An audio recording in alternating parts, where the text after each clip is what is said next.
Namaste. Today we are going to discuss about ghee, also known as clarified butter.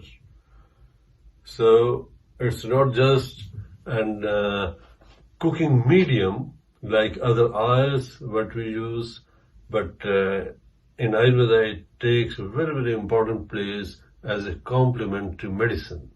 Because in Ayurveda we believe that this is for your mental and physical health one of the essential ingredient of your food. So as we all know that in Ayurveda we are convinced that we should be having complete diet. Complete diet means that carbohydrates, proteins and fats are necessary for our body. So you just can't miss one or other ingredient. So fat is very, very important. So it has an important role to play in our health. And in place of using canola oil, soya bean oil, and corn oil, olive, peanut, sunflower, sunflower oil, so ghee is the best what you can use. And a lot of people here in Europe, they make their own ghee. That's very, very good. But Ayurvedic ghee is a bit different. Ghee, what we use and what we mean to say, is a bit different in quality. I will try to make it clear. What we do in Ayurveda, that we take cow's milk and first we make yogurt out of that. And that yogurt is churned to get butter. And that butter is then fermented butter because it has come from yogurt. And then fermented butter is being heated up, and then we get ghee out of it. And this is considered lighter in its quality. It's lighter to digest, and it is digestive fire increasing fat. So it increases your digestive fire so that you can digest the food easily. And compared to other clarified butter, what we buy in shops, ready-made, they make from the cream, from the milk, they take just cream and then they heat it up to get ghee out of it. That ghee is not from fermented butter, and that is comparatively bit heavy to digest, and that is not what in Ayurveda we mean. So this, what I told you, that in Ayurveda this is being considered as a complementary medicine because a lot of diseases come from Vata and Pitta imbalance. So ghee has got the quality to calm Vata and Pitta, to regularize your digestive fire. So it's very, very good. In Ayurveda it's described that for eyesight, to improve your eyesight. You see, nowadays children from the very beginning, they use spectacles, they use glasses. So it's actually what we don't find that good. Okay, at the age of 50, 55, if someone is wearing glasses, so we can understand that it's with the age. But how come that at the age of 10 and 12, children are using glasses? So ghee is very, very good for eyesight. It's good for muscle strength, for the weak people, for the old people, for children.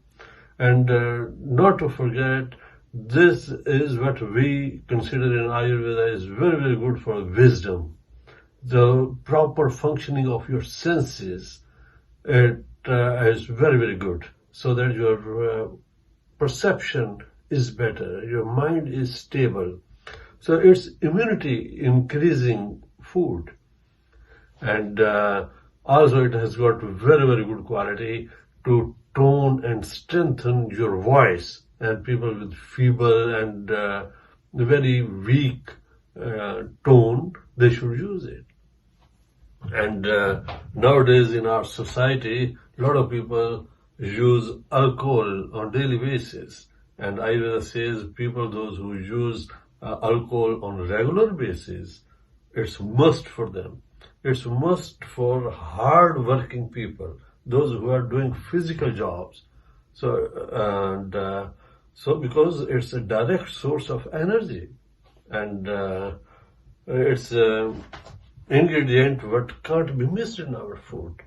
And very, very important what we know that ghee does is that it improves quality of semen, and that way it can improve your fertility and sexual strength. So you see, if we use ghee as food on daily basis, then we are taking care of so many problems what one has to face. So in Ayurveda, one more concept what we have of ghee is that ghee is being considered as yog vahi. Yog vahi is what we call, that is the sort of anupan. Anupan is vehicle. This is used as a vehicle to bring the food at its place. So what for you have taken that food. So if you have taken food for bones, if you have taken food for your bone marrow or fat or muscles or plasma or blood, we have 7 body tissues. So food taken for specific body tissue, yog vahi is being given to bring that food to its destination. It means that that food particle is going to be absorbed well if taken with ghee.